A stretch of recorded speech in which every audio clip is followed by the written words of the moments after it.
कौम साथ है, पाक फौज कभी नहीं हारेगी। हमारे लिए पाकिस्तानियत सबसे अहम है। मुल्क दुश्मन अनासिर हमेशा फौज और अवाम के दरमियान खलीज डाले में नाकाम रहे। Army chief general Syed Asim Munir की तलबा से खुसूसी गुफ्तगू। कहा, हम आज फसादियों से लड़ रहे हैं। ये फितनल खवारिज किस शरीयत और दीन की बात करते हैं। फितनल खवारिज को फरसूदा सोच मुल्क पर मुसल्लत नहीं करने देंगे। हमें अपने मजहब, तहजीब और रिवायात पर फख्र है। रियासत के सामने सरेंडर करने वाले रहम की तवक्को कर सकते हैं।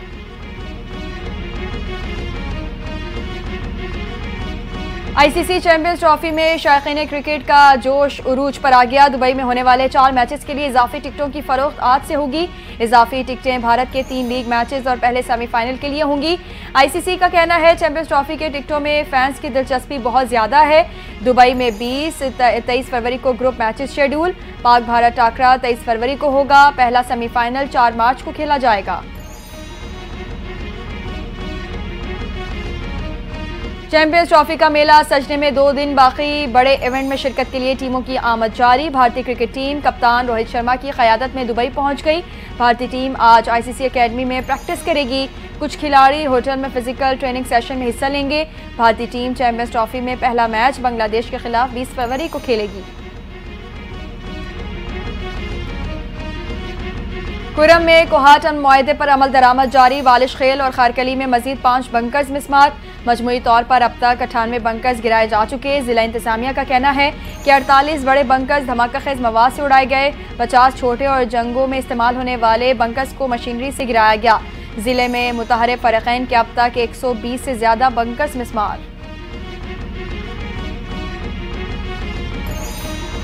सीनियर वजीर सिंध शर्जील मेमन से चीनी सरमायाकारों की मुलाकात। ईवी गाड़ियों में सरमायाकारी पर तबादला ख्याल। शर्जील मेमन की चीनी वफ्द को सिंध में ईवी मैन्युफैक्चरिंग प्लांट कायम करने की दावत। शर्जील मेमन कहते हैं, हुकूमत सिंध गैर मुल्की सरमायाकारों को जरूरी मराहत और सहूलतें देगी। मुस्तकबिल इलेक्ट्रिक गाड़ियों का है। सिंध इस तब्दीली में किरदार अदा करने को तैयार है। चीनी वफ्द का सिंध के ईवी सेक्टर में सरमायाकारी में दिलचस्पी का इजहार।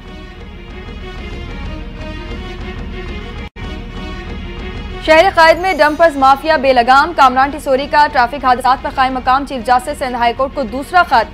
कामरान टिसोरी ने लिखा, शहर में इंतजामी गफलत और कानून से रूगर्दानी हादसात की बड़ी वजह है। एक ही दिन 4 शहरियों की हलाकत संगीन मसला है। अदालती फैसले के मुताबिक सुबह 7 से रात 11 बजे तक भारी ट्रैफिक को शहर में दाखिले की इजाजत नहीं। अदालती फैसले के बावजूद अमल नहीं किया जा रहा।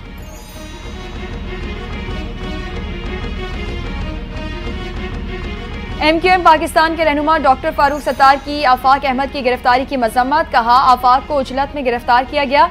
डंपर जलाने के पीछे न आफाक हैं न MQM। हम आवाम की कैफियत बयान कर रहे हैं। शहर में डंपर चलाने का सिलसिला खत्म नहीं होगा। चाहे तो इस बयान पर मुझे भी गिरफ्तार कर लें। शहर में लसानी फसादात के लिए एक बार फिर स्टेज सजाया जा रहा है। कानून नाफिज करने वालों को अभी से बुलाया जाए। कराची के अवाम MQM की नफरत और तकसीम की सियासत रद्द कर चुके। MQM की तासुब और नफरत की सियासत का जनाजा निकल चुका। तर्जुमान सिंध हुकूमत सादिया जावेद का फारूक सत्तार की प्रेस कॉन्फ्रेंस पर रद्द अमल। कहा, MQM के ड्रामे मुस्तरद हो चुके। चीखो पुकार भी उन्हें दोबारा जिंदा नहीं कर सकती। अवाम ने बोरी बंद लाशों, भत्ताखोरी और नफरत की सियासत को दफन कर दिया।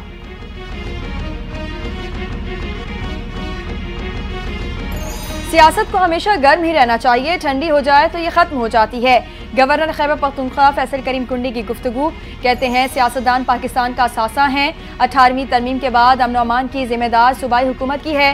तमाम सियासी लीडर्स को सिक्योरिटी मिलनी चाहिए। IG KP से कहूँगा, मौलाना फजल रहमान को सिक्योरिटी फराहम की जाए।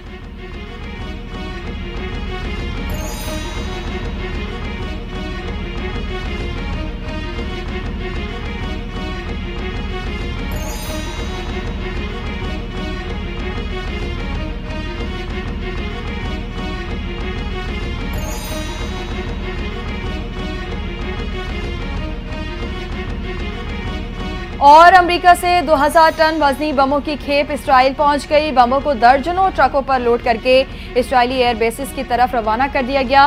दिफाई वजीर इसराइल ने कहा, खेप ट्रंप इंतजामिया की जानिब से जारी की गई, जो दिनों की मुल्कों के दरमियान मजबूत इत्तेहादी ताल्लुकात का सबूत है। अक्टूबर 2023 में जंग के आगाज से लेकर अब तक 76 टन से ज्यादा फौजी साजो सामान इसराइल